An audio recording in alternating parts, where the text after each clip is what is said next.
నా పేరు షేక్ ఫరూక్ అహ్మద్ అండి. తెలుగుదేశం పార్టీ గుంటూరు జిల్లా మైనార్టీ సెల్ అధికార ప్రతినిధిని. రాష్ట్రంలో జరుగుతున్నటువంటి విధ్వంసం ఏదైతే ఉందో, విద్యా, ఉపాధి, ఆరోగ్య రంగాల్లో ఈ రాష్ట్రం భారతదేశంలోనే పూర్తిగా వెనకబడిపోయింది. గత 5 ఏళ్ల క్రితం నారా చంద్రబాబు నాయుడు గారి హయాంలో ఉన్నటువంటి అభివృద్ధి పథకాలు కానీ, సంక్షేమ కార్యక్రమాలు కానీ పూర్తిగా దాదాపు 126 సంక్షేమ పథకాలని రద్దు చేసినటువంటి ప్రభుత్వం ఈ జగన్మోహన్ రెడ్డిది. ముఖ్యంగా ముస్లిం మైనారిటీస్ గురించి చెప్పుకొని పోతే,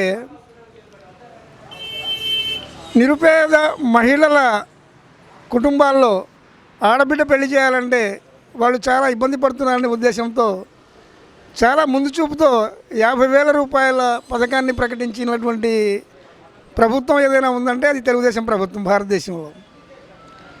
అలాంటిది 50,000 నుంచి 1,00,000 రూపాయలు చేస్తానని చెప్పేసి ఆ 50,000 కూడా లేకుండా చేసినటువంటి ఘనత ఈ జగన్మోహన్ రెడ్డిది. అలాగే ముఖ్యంగా ముస్లిం యువతలో వాళ్ళు రాజకీయంగా, సామాజికంగా, ఆర్థికంగా, విద్యాపరంగా ముందుకు రావాలంటే విద్య ముఖ్యమని చెప్పేసి ఉన్నత విద్య కోసం దాదాపుగా 15 లక్షల రూపాయలు ఇచ్చినటువంటి ఘనత నారా చంద్రబాబు నాయుడు గారిది.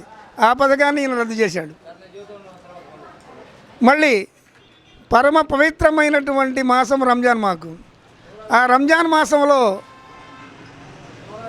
మసీదులకు, ఈద్గాలకు, రంగులకు, వాటి ఖర్చుల కోసం ఇచ్చే 25,000 నుంచి 50,000 రూపాయలు కూడా తీసేసినటువంటి ఘనత కూడా జగన్మోహన్ రెడ్డిదే. అలాగే ముస్లింగా పుట్టినటువంటి వ్యక్తి పరమ పవిత్రంగా భావించే సౌదీ అరేబియాకి హజ్కి వెళ్ళాలంటే దాదాపు 2 లక్షల రూపాయలు ఖర్చు అవుతాయి.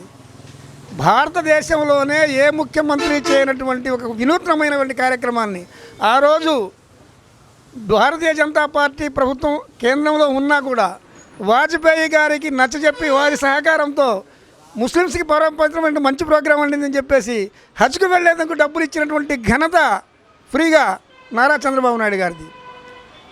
ఇలాంటి ఎన్నో వినూత్నమైన కార్యక్రమాలు ముస్లిమ్స్కి అండగా దండగా ఉన్నటువంటి ప్రభుత్వం ఏదన్నా ఉందంటే అది తెలుగుదేశం పార్టీ, నారా చంద్రబాబు నాయుడు గారు. పెమ్మసాని చంద్రశేఖర్ గారు ఒక నిరుపేద కుటుంబంలో పుట్టారు. బురిపాలెంలో నర్సరావుపేటలో హై స్కూల్ దాకా చదువుకున్నారు, పక్కన మన నర్సరావుపేటలో. బట్ కానీ ఆయనకున్నటువంటి చిన్నప్పటి నుంచే కష్టపడి పనిచేసే మనస్తత్వం, ఒక క్రమశిక్షణ, ఒక పట్టుదల, నేను ఈ దేశానికి ఏదైనా చేయాలి అనే గోల్ ఆయన మనసులో ఎప్పటి నుంచో ఉంది.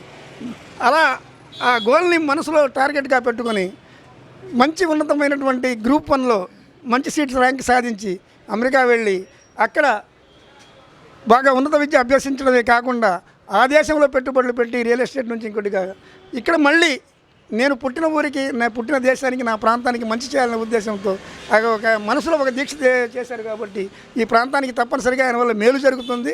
డెఫినెట్లీ ఈ ప్రాంతం అంతా బాగుపడుతుంది.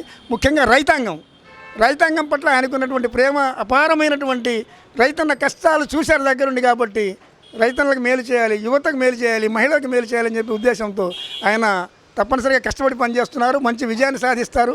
అలాగే ఆయన విజయం ఒక భారతదేశంలో కాదు, అమెరికాలో కూడా, US రాష్ట్రాల్లో కూడా పెమ్మసాని చంద్రశేఖర్ అనే పదం అమెరికాలో కూడా వినపడుతుంది. కాబట్టి ఇక్కడ మంచి మెజార్టీతో ఇక్కడ ప్రజలు ఆయన గెలిపించబోతున్నారు. ఆ గెలుపు అక్కడ ఉన్నటువంటి విదేశీ ఇన్వెస్టర్లు, పారిశ్రామికవేత్తలు వారి ద్వారా ఇక్కడికి వచ్చి పెట్టుబడులు పెట్టి, కంపెనీలు పెట్టి ఇక్కడ నిరుద్యోగ ఉపాధి యువతకి ఉద్యోగాలు వచ్చే అవకాశం ఏర్పడుతుందని చెప్పేసి మనస్ఫూర్తిగా ఈ ప్రాంతం అంతా నమ్ముతుంది. కాబట్టి డెఫినెట్లీ తప్పనిసరిగా మంచి మెజార్టీతో ఇక్కడ పెమ్మసాని గారు విజయం సాధించబోతున్నారు. రాబోయే రోజుల్లో కూటమి అభ్యర్థులు పెమ్మసాని, తెనాలి శ్రావణ్ కుమార్ గారు ఈ ప్రాంతానికి చేసినటువంటి మేలు ఎవరు చేయలేదు. భారతదేశంలో ఆంధ్రప్రదేశ్ రాష్ట్రం ఏర్పడిన తర్వాత ప్రతి గ్రామంలో, ప్రతి గల్లీలో ఆయన చేసినటువంటి కృషి, పట్టుదల, ఆయన ఇచ్చినటువంటి ఫండ్స్, రోడ్లు కానీ, మంచినీటి సౌకర్యం కానీ, పెన్షన్లు కానీ, ఇళ్ళు కానీ, దుల్హన్ స్కీమ్స్ కానీ, అసలు SC, ST, BCకి ఆయన చేసినటువంటి మైనారిటీ సేవ ఎవరు చేయాల?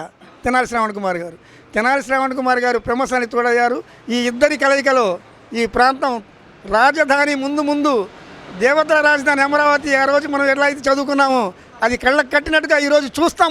ముందు ప్రపంచానికి వెలుగునిచ్చే సూర్యుడు కూడా కొంతకాలం గ్రహణం పడుతుంది. ఆ గ్రహణం ఈరోజు మే 13తో తీరిపోబోతుంది. ఈ రాజధానికి మళ్ళీ మంచి రోజులు వస్తున్నాయి.